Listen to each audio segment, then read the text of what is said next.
Sir मुखलिस और सच्चा आदमी में क्या अल्लाह से ज़िद लगाई जा सकती है दुआ में?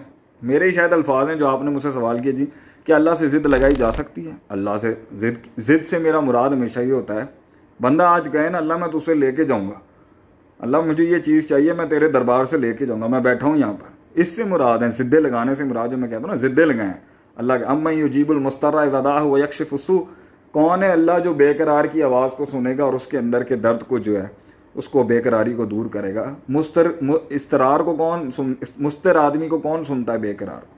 तो जब इंसान का अकीदा और यकीन हो ना कि मैं लेके जाऊंगा अल्लाह, मुझे चाहिए ये तुझसे, जूते का तस्मा भी तुझसे लेके जाऊंगा मैं, तो ये है मेरी मुराद। तो तुझे अगर इंसान दुनिया में जीत चाहिए तो ज़िद्दे लगा अल्लाह के साथ, अल्लाह से कहे मुझे चाहिए अल्लाह, मेरे पास तो तेरे अलावा कोई है ही नहीं, मेरा तो तू ही सब कुछ है, तू ही मेरा सब कुछ है, तू ही मेरा पहला और आखिरी दरवाज़ा है, अव्वल भी तू, आखिर भी तू, ज़ाहिर भी तू, बातिन भी तू, और ऐसा अव्वल फलैसा कबला का शई, और ऐसा आखिरी फलैसा बादा का शई, और ऐसा ज़ाहिर के फलैसा फ़ौका का शई, और ऐसा बातिन फलैसा दूना का शई, जो नबी सल्लल्लाहु अलैहि वसल्लम के अल्फाज हैं। तेरे अलावा मैंने जाना कहाँ है?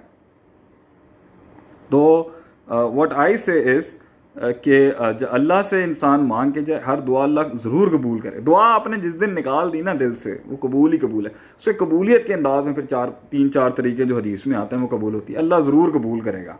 तो ये ज़िद्दों से मेरा मुराद ये होता है, अल्लाह से ज़िद लगाएं अपने लिए और जायज़ चीज़ मांगें। जब आप मांग रहे होंगे क्यों नहीं देगा अल्लाह ताला?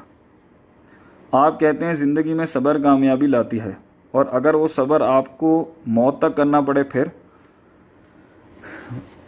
एक सवाल अभी यहाँ पर भी बड़ा चला है कि जी कंसिस्टेंट रहना चाहिए हमें, कंसिस्टेंसी कैसे आए, मुस्तकिल मिजाजी कैसे आए, मेरे अंदर प्रोक्रेस्टिनेशन के बड़े मसले हैं, सब्र के मसले। भाई मैंने आपको पहले बता दूं, बड़ा अब जवाब आने लगा है।